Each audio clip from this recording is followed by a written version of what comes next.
Ka hui tahi te ao whiti me te reo Māori ki te wāhi ko tahi a te rātau. Me te ko te whakapono o ngā kai whakahaere he tuatahitanga tēnei.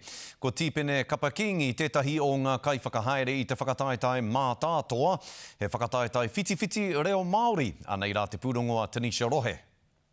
He hiki mai tai, he hiki anō i te mana o te reo Māori. Ko tīpene Kapakingi tētahi o ngā kai hautu o te mā tātoa.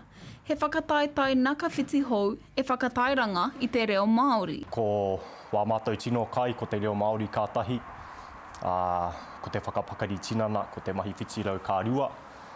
Nā reira i ahu mai ai te whakaaro me pēhea te whakakotahi e nei mea e rua, i nei wāhanga e rua o mātou nei ao, me pēhea te haeretahi o te reo me te mahi whiti rau. Ko te mahi ngātahi o te reo Māori me te nakawhiti tērā, e whakaora ai te reo.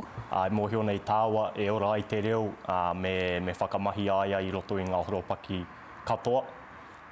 Me hāngai hoki ia ki te ao hurihuri.